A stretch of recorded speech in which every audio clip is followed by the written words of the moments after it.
Have you heard about this personal and professional podcast? Coaching in Session with your host, Michael Rearden. This is something I actually been thinking about probably for like the past 2-3 weeks because like so many people are struggling with like the economy and there's so much financial constraint and concern. Even like the rich people, they're like I want my money to go further. It's not that they don't have money. It's just that they want their money to do more for them. And, the money mindset today is definitely viewed in many aspects of our bringing. There's not much financial literacy taught at a young age. So many adults are playing catch up toward the end of it. So, we're going to be talking about all that. Just briefly, can you tell us, like a bit of your background, how you got into this work, and then, of course, how you help people? Course. So I have been coaching for about 30 years, and I started working with clients one-on-one as a business coach. And I wanted to help them expand their business or start a business, or even if they didn't have a business, be able to actually create more income in their lives. And in the process of doing that, what I found after a couple of months was my clients were making more money, but they were all in the same situation at the end of every month that they were before I started working with them. So if they were making more money, they were still just treading water, or they were behind, or they're making more money and they still have stress and anxiety around money. And I knew that there had to be something more here because it was literally across the board with all of my clients. So I decided to start looking at it, researching it, really diving deep into what's happening here. And what I discovered over the next couple of years was two things. Number one is that we all have what I call a financial thermostat or a money mindset. Some people can relate to it better that way. I prefer using the financial thermostat because we all know what a thermostat is. It regulates something. And then the second thing that I discovered was how to reset that financial thermostat so that we can earn more, we can keep more, we can have a better experience around money, and ultimately have a better relationship with money and ourselves and the people around us. So I started implementing that with my clients. I developed the training over several years. And ever since, I'd say about the last 25 years, I have been focused on money mindset. Okay, so I'm going to give you a path to walk on now. We can either jump straight into how we help people adjust that financial thermostat, or we can go into the history of what is the problem in our society with money. So you get to choose either path, whichever one you think is more appropriate to begin. Well, I think the foundation is our relationship, our kind of default relationship with money, because we do live in a society where talking about money is taboo, where we grow up in an environment, many people like me, where my family never talked about money. We never asked about money. We never talked about how much money we made or asked somebody how much money they made or said we didn't understand something about money. It was just not talked about. And so we get older and we live in a society, especially today with social media, where we see people all over the place who are looking like they're the players and they're slicking the money and doing all the jetting and all that kind of stuff. And we want to emulate that, but we have no foundation around how to relate to money, how to interact with money, how to leverage money in the best way possible. And so we just kind of like are moving around in the dark and hoping that it works out. And ultimately it doesn't. What's happening is we're being run by very, very old conversations from when we were young. And those are the things that are in the background. We don't notice it. It's kind of like the operating system of our computer. We don't notice what's going on until suddenly something isn't working. And generally, we end up blaming ourselves or we blame society or some other outside experience. We don't look at, oh, maybe there's something in my personal operating system or my money mindset that's impacting my ability to get where I want to get. And so that leads me to the second part, which is also part of your original question, is how do we reset our financial thermostats? So before I jump into that, let me just check, Michael, did that answer your question for the first part of it? I want to make sure I covered it. I want to hold off on the thermostat a little bit now because I want to get into the proper conversation that we should be having with our youth now, because it was one of the aspects of where, we're not having those conversations. So what would be a conversation that a parent could have, a grandma, grandpa, some type of guardian, perhaps? Because if we look back, maybe, 20, 30 years ago, the saying money doesn't grow on trees was very big for kids. The kids has eyes everywhere. They want gum and the Skittles when they're going into checkout. There was no self checkout. So they're always looking for things that, they wanted to give to the person. And then it's almost like you feel guilty because you have to say no in front of this person. And then it's like, oh, I'm such a bad parent, versus the self checkout is a lot better in the sense of no one's really looking at me. So I can tell my kid no all I want. We don't have that same mindset of money doesn't grow on trees. Like, parents don't tell their kids that anymore. It creates limits, but there's other ways that we can do it. And I don't even think the way that parents are doing it now is, effective, because they're basically saying, okay, you have this much money in your account or whatever. So the kid has no idea of how much money they have, and their parent basically is in charge of their money. And so the kid is just spending money, but they don't necessarily see the tangible bills and see it leaving from their hands. So that's another problem. But, in your experience, in your workings, what do you think would be the best way to approach that? This is great. And there are a couple of different aspects to the question that you're asking. So the first part of it is we need to look at ourselves and what are the negative conversations that we have around money. Money doesn't grow on trees was a very common thing when I was growing up. And you don't hear it quite as much, but we still hear things like money is the root of all evil. Money is, people who have a lot of money are bad, or all those kinds of things, right? And so we need to look at ourselves and say, what are the negative conversations? What are the negative thoughts, feelings, and emotions that I have around money? And how am I passing those on to my kids? Because that's exactly what happens. They grow up in an environment of money doesn't grow on trees. Money is the root of all evil. People who are wealthy are evil, or all those kinds of conversations. And then they grow up with that is the way it is. When in fact, that isn't the way it is. That's just the way it is for us, because I have someone that I knew for many, many years. Everywhere he went, money just appeared for this guy. And I was talking to him and I said, I don't understand. Where does that come from? He says, well, when I was a kid, my mom used to at night have me put money in my piggy bank. And then I'd go to sleep.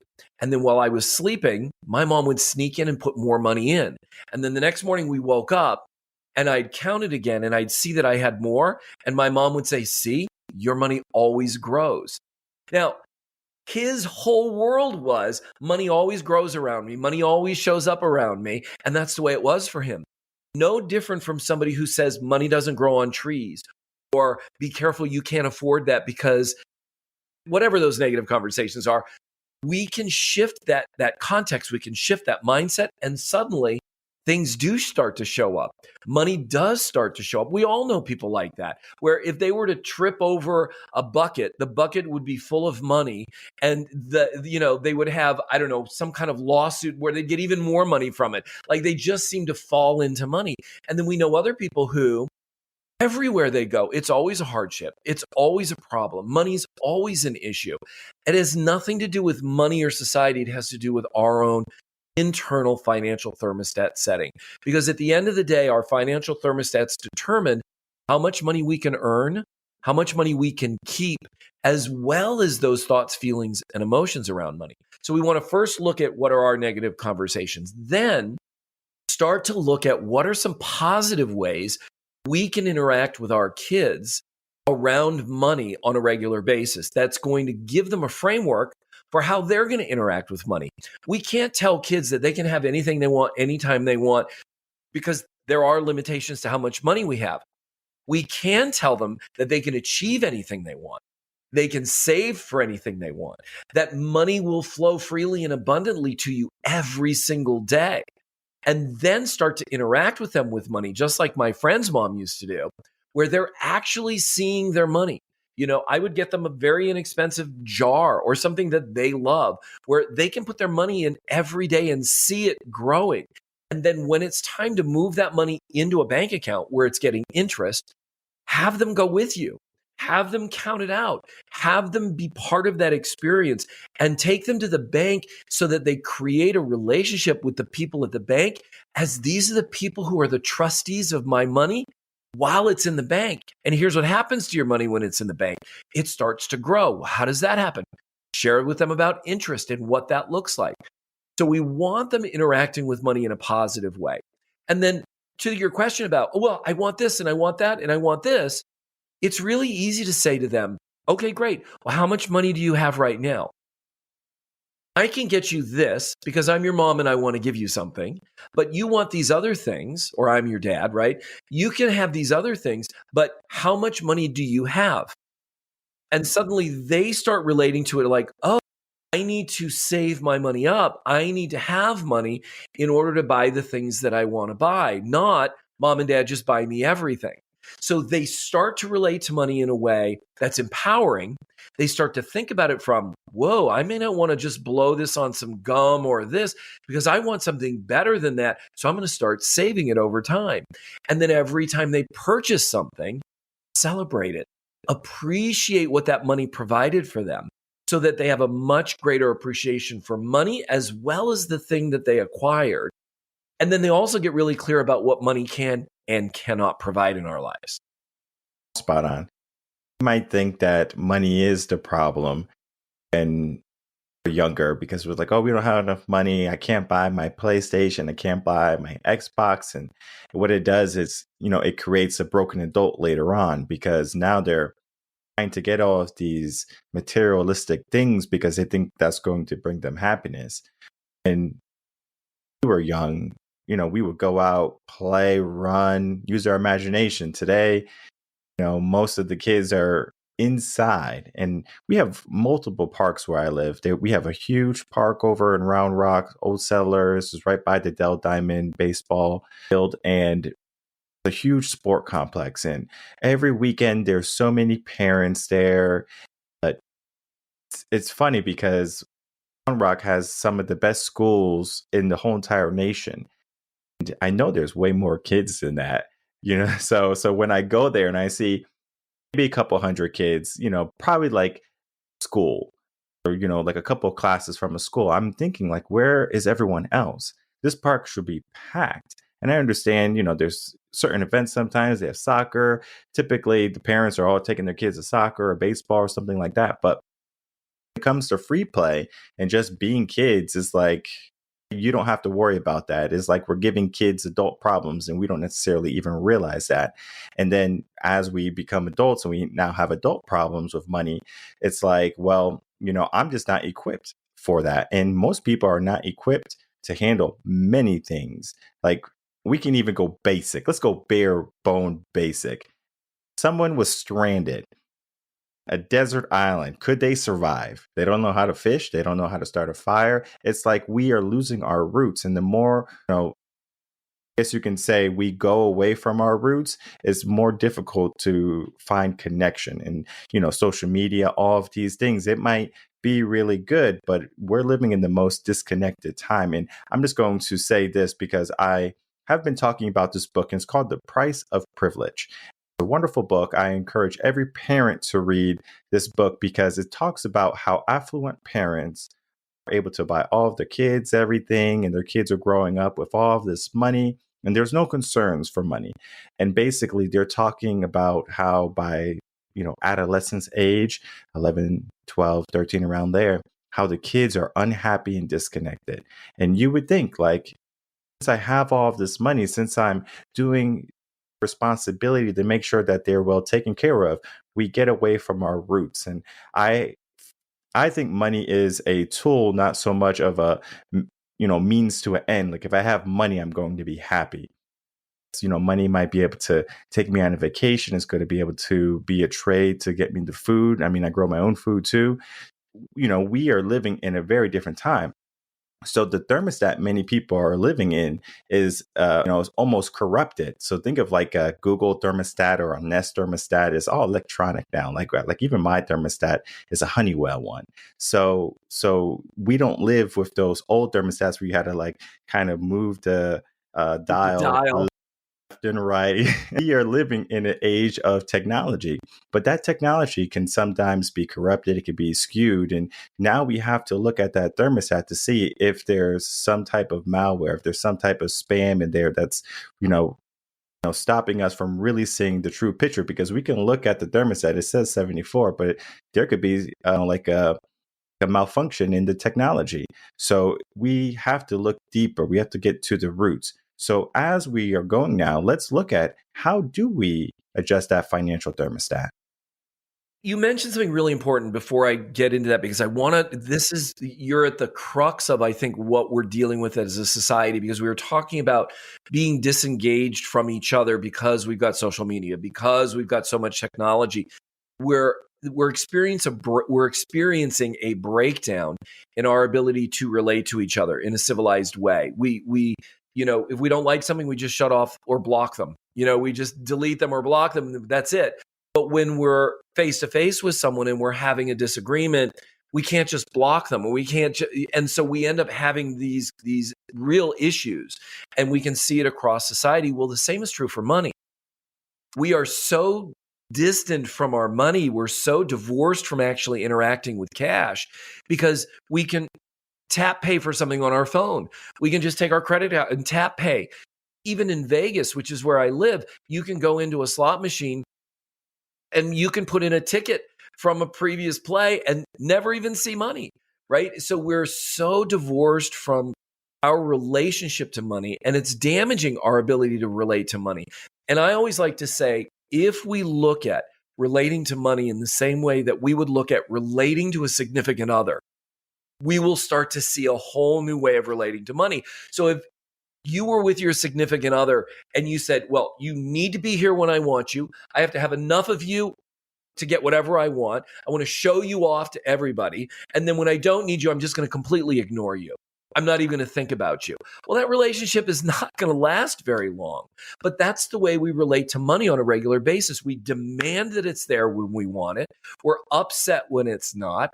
And then when we get something with it, we just ignore it. We just don't pay any attention to it. So shifting that relationship is really important. Now, let's take a look at the ways to shift or reset our financial thermostat. Number one is we have to see what our thermostat setting is right now. And that's really easy, the easiest part. Just look around at how things are.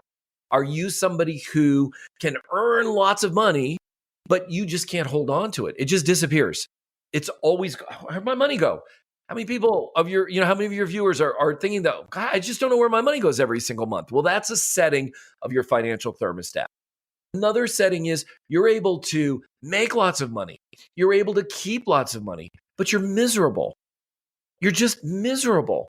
Every single day you're worried about money. Every single day you're worried about X, Y, and Z happening. You go on a great vacation and it's just a disaster, right? That's another setting. Another one is you can't make more money.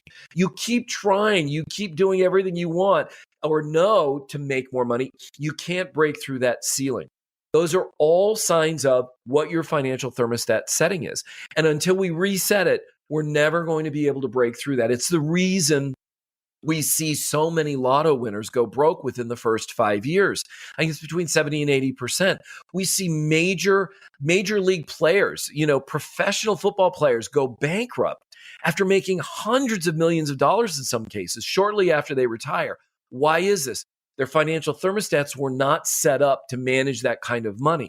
And so all this money comes in, and that thermostat kicks in and it just starts disappearing money, kind of like the thermostat on the wall is set at 72 and all this hot air comes in. Well, the AC kicks on and it cools that room back down. So that's how to look and see what your setting is. Now, how do we reset it?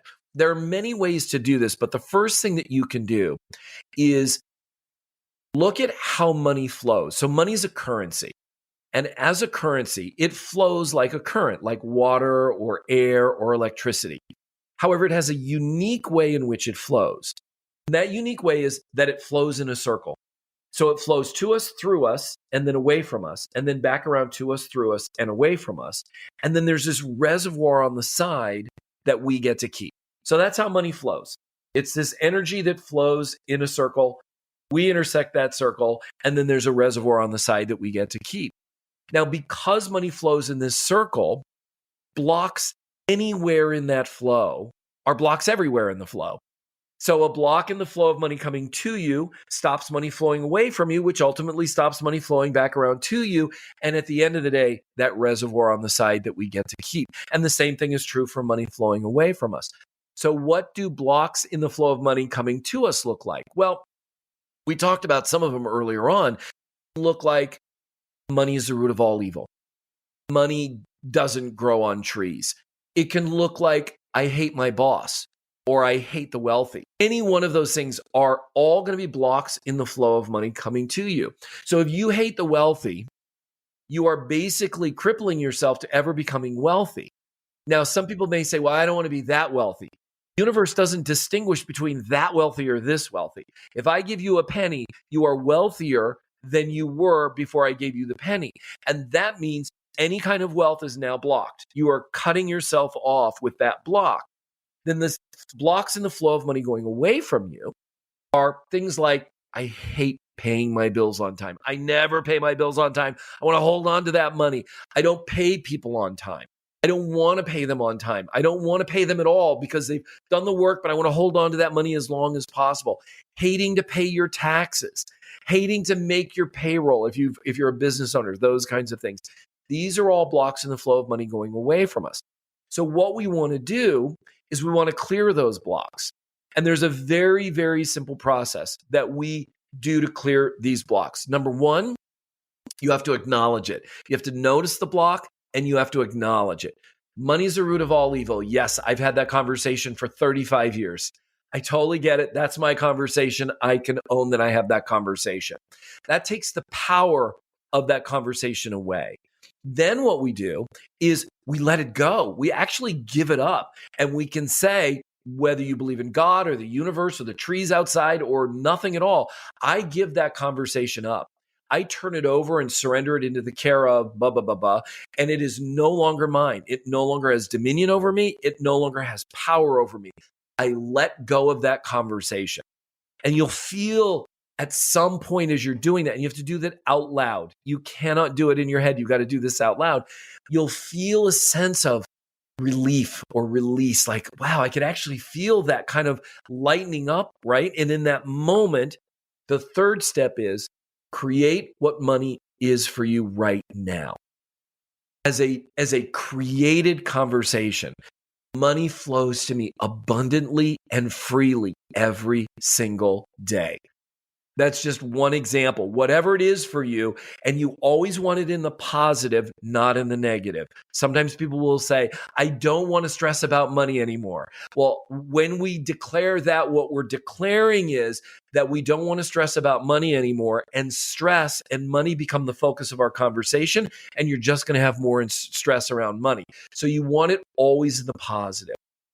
I am free and easy around money. I am confident whenever I interact with money. And you make that declaration and you get present to that declaration. And anytime that old conversation shows up again, and it will, because it's part of our brain function, it is these neural pathways that have been firing and wiring together for decades and decades. It's not going away, but it will get quieter and quieter and quieter and less frequent over time. But every time it shows up, same thing. There's that old conversation. I can own that. I'm letting it go. And here's who I am with money, or what money is for me in my life. I was thinking about how people, they are not clear in what they want their money to do, for example, or what they want from money. So people might say, oh, I need more money. I want more money. But it's just a very vague way of thinking of, well, how much more money do you need? And as you said, you can give someone a penny. Yes, now they have more money and they weren't clear in what they wanted. There's some factors that they would have to look at, right? They would have to look at how much money they want to spend, how much money they want to keep, maybe in that reservoir.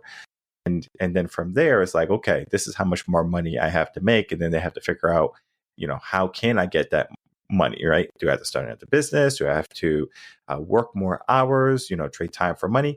I mean, there's ways that people can earn money. Some ways are better than others, of course. And it just seems like people at some point they hit like a limit in their mind.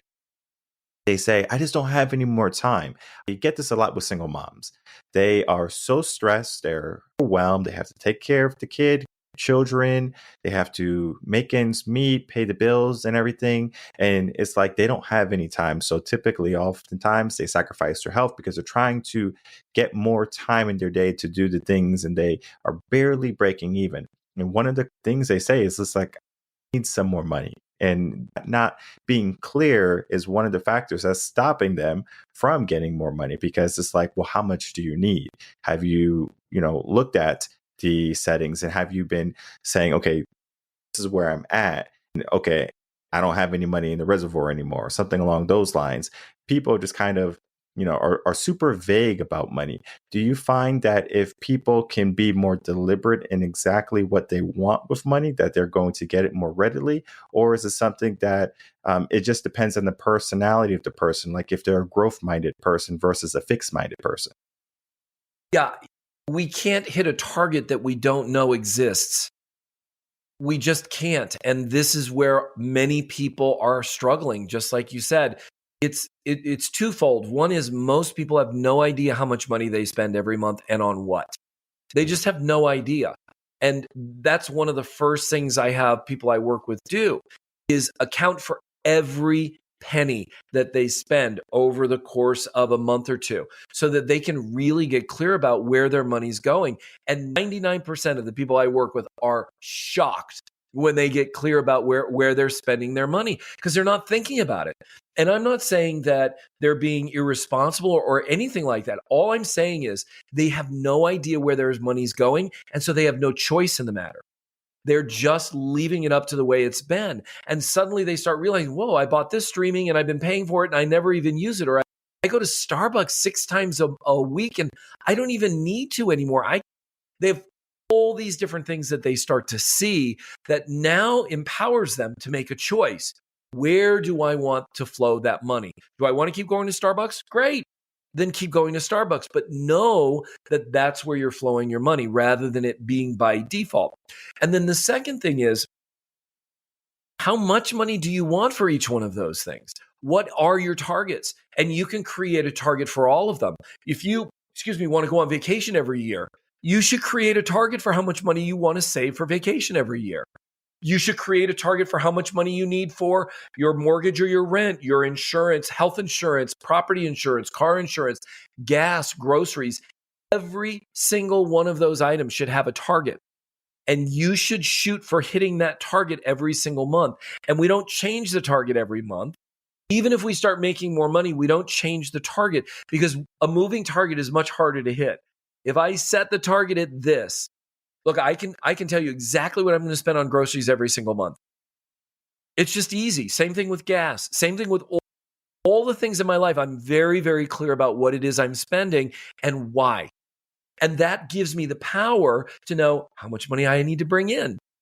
And when I'm in that world, then I'm empowered on all levels. I know how much I have to work.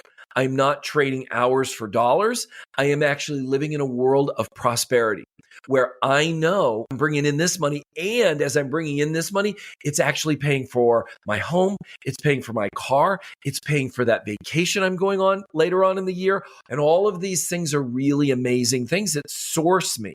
Whereas a lot of people, they resent the money that they're spending. I hate writing the rent check every month. That's a block in the flow of money going away from us. And that's, again, going to pinch you off from being able to tap into the unlimited amount of money that's flowing in our world. So create targets for every single area. And you want to then look at managing the target within your means. So we don't want to just say, oh, I want to make $1 million a year. And I want to, that's kind of so far out of the realm of what you're dealing with. So you want to look at what are the basics right now that you need. You got your home, your car, all of those things. You got kids, daycare, things like that. Get that sorted and then look and see, are there adjustments that you can make? Then look at how much money do I bring in every month? And then look at the difference. Most of my clients see, whoa, I'm spending way more money than I'm bringing in. No wonder my credit card is so high. My credit card debt is so high. Then what they start to do is they start making adjustments on what they're spending. You know what? I'm not going to buy that expensive whatever, that name brand whatever. And I'm going to go for something a little bit less so that I can kind of bring even, at least breaking even every single month, where I'm not spending more than I'm making. And that again moves us from what I call being behind the flow of money, which is we're behind every month, we're behind every month, we're behind every month, to being in the flow of money, which is kind of like being at the top of the wave when you're surfing, right? And suddenly there's a little bit of momentum. It's not quite pushing you, but you're no longer struggling to catch up, to then moving to being in front of the flow, which is that momentum of the wave pushing you forward, all that money pushing you forward. Most people live behind the flow. They're trying to catch the flow. Once they get into the second, which is being in the flow, and then ultimately the third, life shifts and suddenly money starts to show up everywhere. But start with those targets, really important, and then bring into equilibrium what you're spending and what you're making. So at least you're on target. Then you can look at what would you do if more money came in? What would you do with that money? Be responsible for what you would do with that money. A lot of the people I speak to, they go, if I gave you $1 million, what would you do? I'd buy a new house. I'd go on vacation. I'd buy my mom and dad a house. I'd give money to all my friends. All they're doing is disappearing money. And at the end of the day, they're going to have no money. Versus, what can I do to elevate that money? I just met the perfect person in my life. I'm taking it back to that relationship conversation, right? I just met the perfect person. How can I just use them up? Or how can I elevate this and bring this relationship to the next level? How can I make it better every single day? Right? That's the conversation we want to be having around money. And when you're clear about that, suddenly you've got all these ideas like, whoa, I want this, and this is what I want to save for, and this is what I want. I'm going to get this money to make more money for me in this way. I'm going to invest in that. Suddenly money starts to show up to fulfill on those targets that you're creating, because you're creating them from a purer place. You get me on conversation. I'm just going off here. I'm sorry. I'm talking a lot. That was perfect. These are such great conversations. I love having them. That was perfect, because what I do, like when we are, like having a conversation, is I'll write down directions. For example, if I'm like, oh, that'll be a good talking point if the guest doesn't talk about it, and you were just hitting it. And so I was like, this is wonderful. So I typically don't interrupt people when they're talking. So you can come on the podcast. You could talk for the whole hour if you want. And I'll say, hey, this is your episode. We are here to learn. We are here to change ourselves little by little, right? And I was thinking, like financial health is very similar to our physical health, because let's say you were eating cheeseburgers for the past 3 years and you gained some weight eating all those cheeseburgers, and maybe you had some tacos and pizzas and sodas, like all the unhealthy things, but they may, they taste good maybe, right? So you might say, well, finally, I'm going to lose some weight. You have all of that, that bad weight debt on you. Guess what? You're not going to get rid of it in one day, in 1 week, maybe even a year, right? You have to develop something, a system, a process to say, okay, this is what I'm going to do. I'm going to lose maybe a pound a week, maybe 4 pounds a month, whatever it be. Give yourself a goal, and then you work toward that. And for the people who are suffering from crippling credit card debt or student loans, whatever it be, it's the same process, right? How long did it take you to build that? It might have taken you a very long time, unless you like that designer stuff. And maybe in 1 month you found your credit card bill to be $100,000. So, definitely if you're in that situation, you want to stop immediately.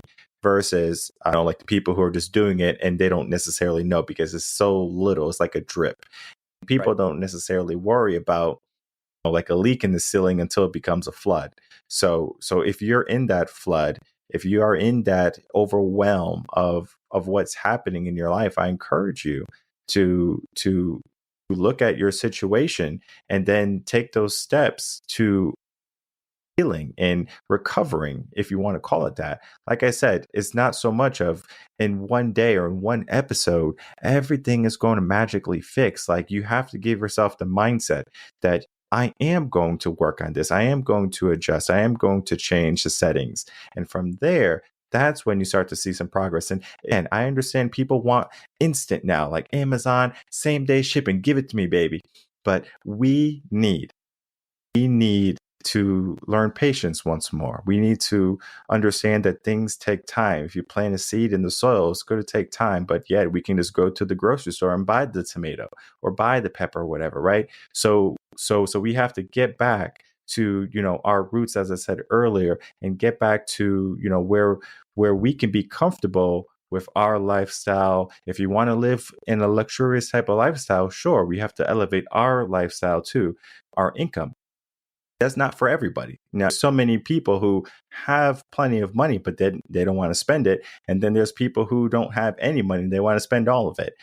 So, two spectrums there. And I have found that if you are in a rough spot in your life, it's best to get someone to help you along the way, be it a coach, be it an advisor, be it a mentor, someone to hold you accountable. Because if you are just, saying, I'm going to do this by myself, guess what? It's going to be just like New Year's resolutions. You're going to start off strong, and somewhere down the line, you're going to want more than what you need again. And you're going to find yourself in that habitual loop, financial constraint. So, Pericles, as we begin to wrap up, I would love to get some final words from you. You can talk on that last point if you would like. And then also, please tell the audience where they can find you. Sure. So I think the most important aspect of because some of the things you said were so great. We live in a society where everybody wants to look like they have wealth, and they're willing to go into debt just to look like they have wealth, rather than actually having the wealth and not caring what other people think about them. And until we make that shift, you're not going to be able to create wealth. If you look at some of the wealthiest people in the world, you notice how they dress. They're not dressing to impress. They don't care what other people think. All they care about is what they're working on, what they're creating, what they're building in their lives. So just like and this is not to be disparaging in any way, but this is somebody who's got an eating disorder, right? And they eat too much. At some point, they have to stop and say, okay, I have to stop eating. If you overspend, you have to stop and say, I'm overspending and I can no longer do this. I need to live within my means. Right. And that's where you start to look at, okay, how much am I bringing in? And I need to bring down what I'm spending to match that. And then creating a debt reduction plan, a strategy that will allow you to pay down that debt. And then it's going to be resisting the temptation. It's like, you know what? I'm on a diet. I gotta walk by the pastry store. I gotta walk by the candy store. I cannot go in. Me especially, I cannot trust myself. I will go crazy, right? And it's the same thing around money. Stop going places where you're tempted to spend a lot of money and resist the temptation to impress your friends. I'm just going to pay for everybody tonight. No, you're not. You're just going to pay for yourself, right? You're going to limit the number of times you go out so that you can start living within your means. And once you find that equilibrium, then you're going to be able to find other ways to express yourself, other ways to have joy and happiness in your life, specifically when you start to notice that you're building wealth rather than creating debt. Right. And then the last part, how they can find me in two ways. They can go to my either website, they go to the same place, periclesrellas.com or resetyourfinancialthermostat.com. Has all the information. And I have a free masterclass. At the very front page, it says, join my free masterclass. It's absolutely free. Enter your email address. And it is the 4 keys to resetting your financial thermostat. I take you through all the details of it, and everything's included in that masterclass for you to be able to reset your financial thermostat and create the kind of wealth that you want. And I encourage everyone to join that masterclass. For example, if you have a sister or brother, whoever that might not be too good with money, and them, send that their way too, because it's not so much of me fix just me, like let me fix what's going on around me, because many people don't necessarily realize that you have people around you doing the wrong things. There's an attraction for you to do that wrong thing also. They say that if you are around the wrong company, then the company that you're around is going to turn you wrong also. So, when we're trying to elevate ourselves, whether it be financial literacy or just our financial health and well-being, we should be surrounding ourselves with people who are trying to also recover and trying to get that growth mindset. Don't do it by yourself. So don't feel like I got to go into this master class by myself and I don't know anybody. No. Bring a friend, right? Bring a family, because from there, then that's when you are going to be changing the generations of trauma and struggle. All of this is because we have not been told, or we might have just been led astray, because it's very easy to just kind of go on cruise control in life. And then all of a sudden you find all this stuff in your Amazon cart and you wonder, like, how did this even happen? You have to, take a step back and ask yourself, what do I truly need in life versus what do I want? Because we live in a world of want and desire, but there's not much that you truly need. And most people, they just want happiness. Do you need happiness? Maybe, right? So, that's like another conversation for another day. But I encourage everyone to do the work, to look at their finances, to get back to the places that is going to make them feel comfortable and also empowered, because debt could be an anchor and it stops you from so much more growth in your life. So I do want to thank you, Pericles, for coming on, talking about your work, and just having a great conversation with us today. Michael, thank you for having me on. It was a pleasure.